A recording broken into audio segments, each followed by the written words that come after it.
Can we see past lives after death? Or maybe we have some sort of ability to experience life from the perspective of any creature throughout all of time-space. This is the question that Robert was asking when he died. Let me explain.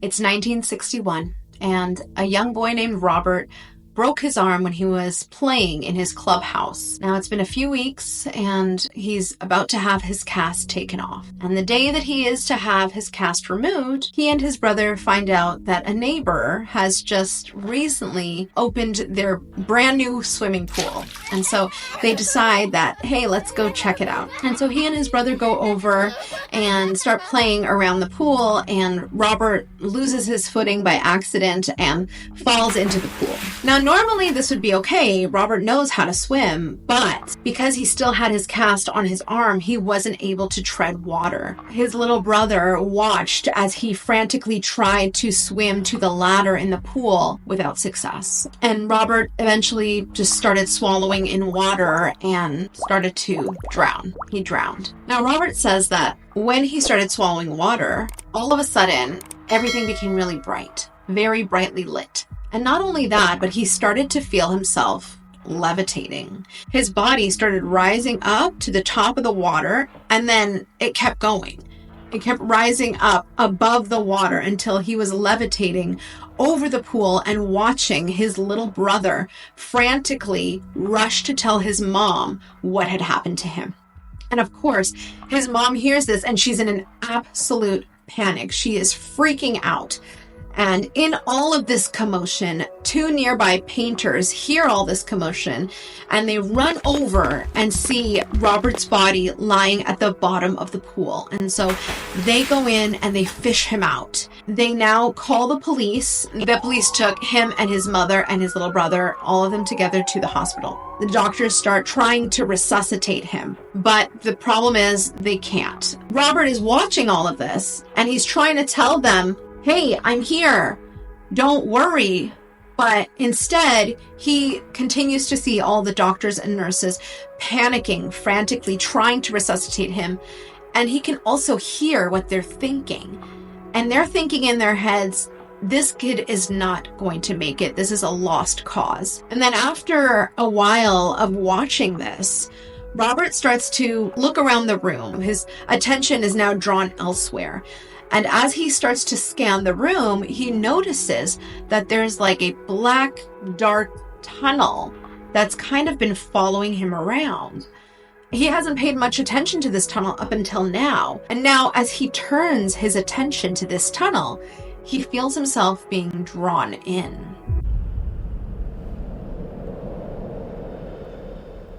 Now, Robert sees this tunnel at the corner of the room, and he feels himself being drawn towards this dark tunnel. And he doesn't feel scared, but he does feel like he's supposed to go in there. In fact, he feels a lot of peace as he gets closer and finally emerges into this tunnel. And when he finally steps in, it's not dark at all. It's bright. He sees lots of whirling and swirling lights around him, and he is just zipping and zooming through this place faster than he's ever gone in his life. When Robert finally emerges on the other side of the tunnel, he's in what he describes as a misty world, like a fog or a haze. He can't really see what's going on, so he just continues going through it. And he goes on through this misty, hazy world for quite a while, until finally he finds something else. He emerges into this pitch blackness, what he describes as a starry sky, but without the stars. So pitch black night sky that he is suspended in. And in the distance, he sees a pinprick of light. Now, this pinprick of light slowly is getting bigger and closer to him. And as it gets closer, he can see that it is this amazingly pure light. And he has this urge to just immerse himself into it and unite with it. And out of this white light, two swirling beings of light emerge.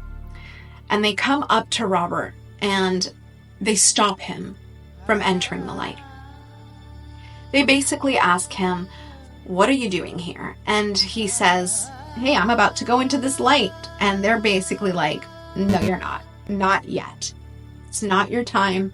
You can't go into this light yet." And of course, this leaves Robert really upset. He wants to be part of this light and he can't. It's at this point that Robert starts to be more conscientious of what he looks like and what's going on with him. And he realizes that he doesn't actually have an earthly body anymore. He doesn't have a human form. He's become an orb, like an orb of light. And this orb of light, because it doesn't have the limitations of a physical body, can actually experience things from a 360-degree perspective. It actually can see everything all at once and can also know everything. He just had an instant, all-encompassing knowledge of everything. Suddenly, Robert experienced something amazing. Hey. Psst. Did you tell them to subscribe? Not yet. What are you waiting for? You need to tell them. Hello? I'm still telling the story. Right now you're filming. Oh, I'm so sorry. Hey. Yeah. You're No, embarrassing just don't forget me. to tell them. Don't forget. Okay.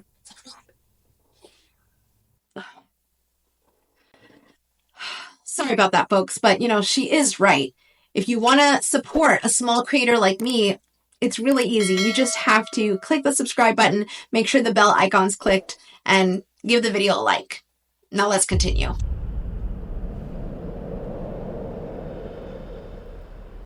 All of a sudden, in a flash, Robert got what we like to think of as a life review, and he was able to experience his entire earthly existence over again and watch everything that he had done. But this time, he not only experienced it from his own perspective, but he got to see and feel what other people felt around him. And this was very profound for Robert.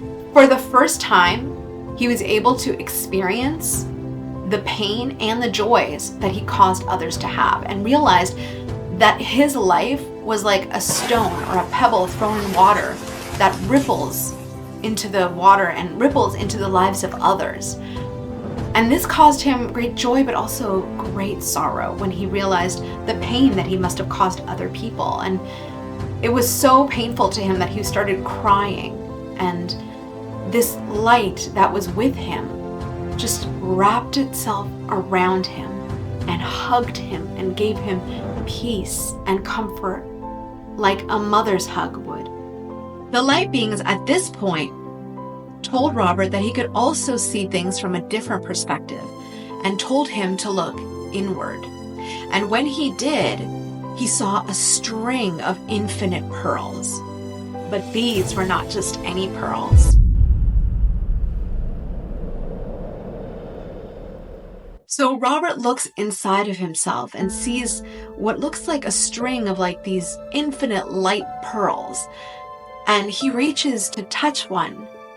And instantly, he's transported through time to what seems like 16th century France. He's reliving his existence as a soldier in the military there, and he's carrying his sword. And he's very proud to be in the military, but the problem was that he was also a drunk and a braggart.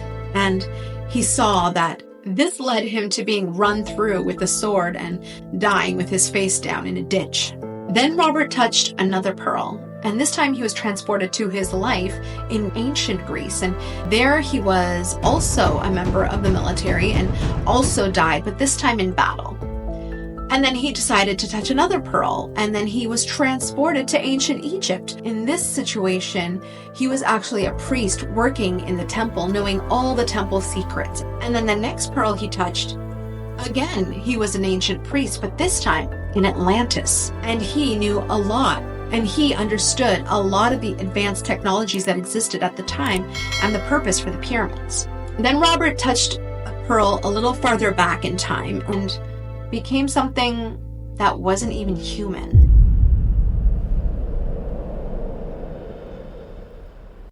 As Robert touched the next pearl, he was transported to a completely different planet where he was this pan creature, which was like half human and half goat. he was in charge of shepherding these small creatures that he'd never seen before on a very small arid planet that had a lot of boulders and crystalline-like structures protruding from the ground.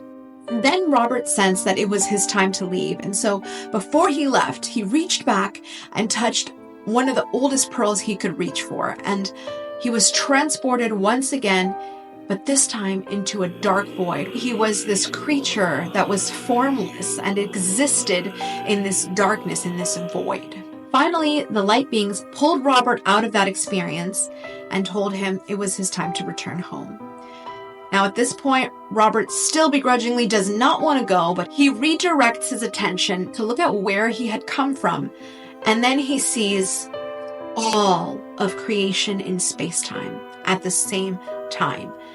And he senses that he can experience all of space-time in what feels like a moment and also an eternity. And then he is violently returned back into his body and feels once again the burdens of the pains and the sufferings that come from his drowning. Now I'd like to know what you think of that story. Do you think that he saw past lives? Was he just experiencing other creatures from their perspective? Thank you so much for listening. I would love to know what your thoughts are about this account and what this story is. And if you believe in past lives or in resurrection or in the afterlife at all, put it in the comments and I'll see you in the next video. Thanks. Bye.